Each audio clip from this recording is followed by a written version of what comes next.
वो जगदीश मानी नाना। हाथ जोड़कर स्तुति करने लगे, हे प्रभु आप जगत के पिता हैं, आप गुरु हैं, आप स्वामी हैं, और हम तो आपके दास हैं। अपराध हो गया नाथ, क्षमा कीजिए। आप जगत का नियंत्रण करने के लिए दंड धारण किए हुए दुष्ट काल के समान हैं। आप अपने भक्तों की लालसा पूर्ण करने के लिए स्वेच्छा से प्रकट होते हैं। ना आपका कोई आदि है, ना आपका कोई अंत है। आप जगत के सृष्टा हैं, इसलिए हे नाथ मेरे किए हुए अपराधों को क्षमा कीजिए। तवावतारो यमधोक्षजेहा स्वयं भराणामुरुभारजन्नाम चमोपति नाम भवाय देव भवाय युष्म चरणानुवर्तिना। हे नाथ, आप स्वयं के प्रकाश से प्रकाशित हैं, आप इंद्रिय जीत हैं, आप परमात्मा हैं, इसलिए आपने अवतार धारण किया है। मैं तो अबोध बालक हूं, इसलिए मेरे अपराधों को क्षमा कीजिए। भगवान प्रसन्न हो गए। संतो इसके बाद तो एक दिन की बात है, सुनो। गोप ग्वाले पहले से बहुत सीधे होते थे, आजकल तो ग्वाले बहुत तेज हो गए हो। आजकल तो जमाना ही तेज हो गया है। पहले से ब्रज के लोग बहुत सीधे होते थे। तो गोप ग्वाल आपस में बातें करते हैं, नंद बाबा और सभी ग्वाले अपने नंद बाबा से कहते हैं, ए बाबा हम तो एक बात बताएं, सच्ची सच्ची बात सुन। हमें ऐसा लगता है ये तेरो लाला कोई साधारण लाला ना है, हमें ऐसा लगता है मानो कोई देवता हो। हमें ऐसा लगता है ये कोई देवता होगा। क्यों? अरे तू देख तो सही, एक छोटो सो लाला और 7 कोस को गोवर्धन को पर्वत कनिष्ठिका की अंगुली में जाए ने 1 मिनट में उठाए दियो, तो ये कोई साधारण मनुष्य के वश की बात तो नहीं भैया। ऐसा लगता है कोई देवता होगा। नंद बाबा कहते हैं, कह तो ठीक रहे हो तुम। एक बार की बात है, नंद बाबा प्रातः काल यमुना जी में स्नान करने गए और नंद बाबा को ज्ञान नहीं हुआ कि अभी रात्रि हुई है। रात्रि का आधा पहर था, बीच का पहर था, लगभग 12-1 बजे की बात रही होगी। नंद बाबा ने सोचा सुबह हो गई और नंद बाबा ने यमुना जी में छलांग लगा दी। छलांग लगाते ही वरुण देवता के दूत आए और नंद बाबा को पकड़कर यमलोक ले गए। इधर त्राही त्राही मच गई कि अरे भैया नंद बाबा तो यमुना जी में डूब गए, नंद बाबा तो यमुना जी में डूब गए। हल्ला हो गया, सभी यमुना जी के तट पे आए और इधर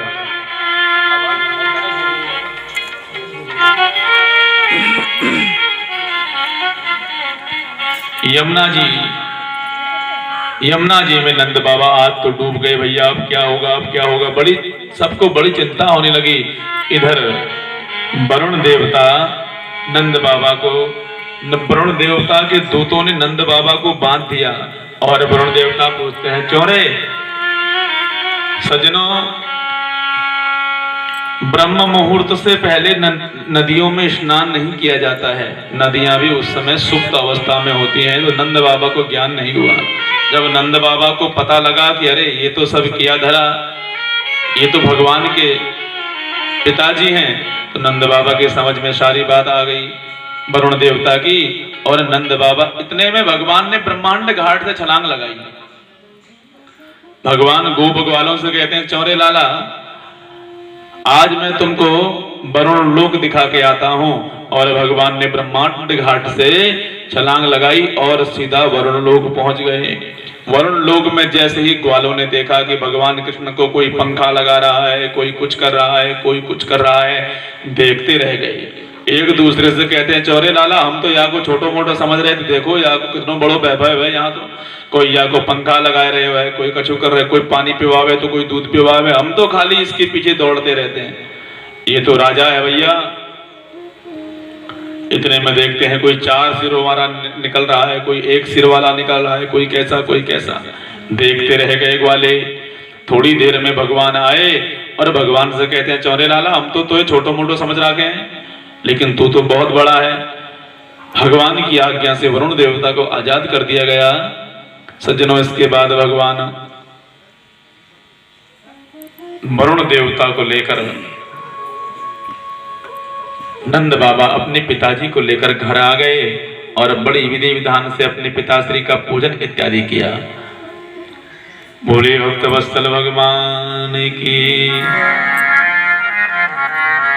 बता दे, राधा रानी मैया ने बात सुनी तो मैया कहती, अरे लाला तो एक का करना है, तो नैक सो छोटो सो लाला, तो अपने काम को कर और खेल। कन्हैया जिद करने लगे कि मैया ये कौन है, ये कौन है, पूछने लगे। इस संसार में स्वाभाविक है, बच्चा हर किसी से अपनी बात को छिपा सकता है, लेकिन माँ से कभी बात को नहीं छिपाता। औरों से बाद में कहेगा, लेकिन माँ से पहले कहेगा। अब तो कन्हैया बारंबार राधा जी, अब कन्हैया रात को भी सोए तो सपने राधा जी के आए, सपने में भी अब कन्हैया को प्रेम हो गया, और प्रेम हुआ एक तरफा। सुखदेव जी कहते हैं, परीक्षित ये प्रेम की आंधी बड़ी प्रबल है। अगर प्रेम की पराकाष्ठा राधा जी के अतिरिक्त और कौन जान सकता है। प्रेम हुआ कन्हैया को और एक तरफा प्रेम हो गया। सज्जनों, अब तो कन्हैया अपनी मैया से पूछे कि हे मैया मोए एक बात बता, मोए राधा जी अब देख तो मैं नेक से छोटो सो लाला अब तो ना रहे हो, मैं छोटा तो नहीं रहा ना। हाँ तो कहना कहा चाहते है मैया, अब मैं हौले हौले बड़ा हो रहा हूँ। तो ठीक है, ही तो है, अच्छी बात है। तो मैया अब तो मेरा ब्याह कर देना चाहिए, अब तो मेरा ब्याह कर दे मैया, तो कुछ आनंद आ जाए। मैया यशोदा कहती, अरे दारी के नैक सो छोटो सो लाला, इतने छोटे तेरे पांव और तेरी जिभिया इतनी लंबी, हाथ भर की निकाल रहे हो बाहर को। अरे लाला तू अभी छोटो है, जब बड़ो रह जाएगा तो तेरा ब्याह अवश्य करवाई दूंगी। कन्हैया कहते, मैया अब कितनों बड़ो और होना है, मेरो ब्याह कर दे भैया, कैसे न कैसे है जाए तो ब्याह आनंद आ जाए।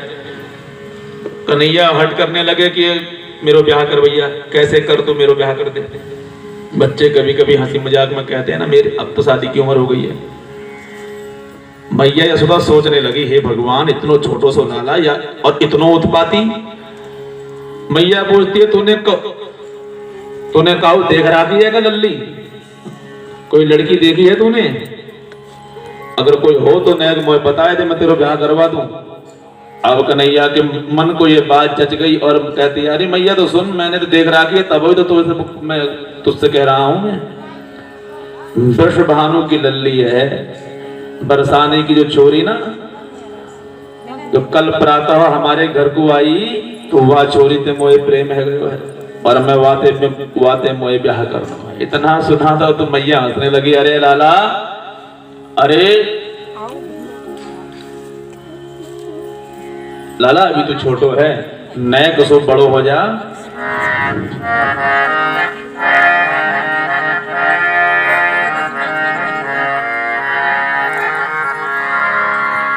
कहता है मेरा ब्याह कर दे, ब्याह कर दे।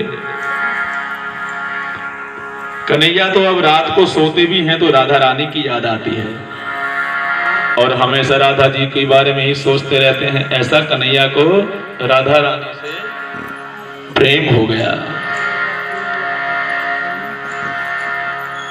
सुंदर आसमान में काले मेघ व्याप्त हो गए और भयंकर मूसलाधार बारिश होने लगी। से मैं इसमें पानी रखा।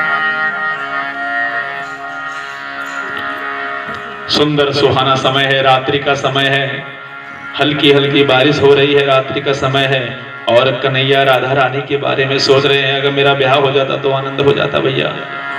और इधर मैया यशोदा भी कन्हैया के ही बारे में सोच रही है। बोले बाल मुकुंद भगवान की।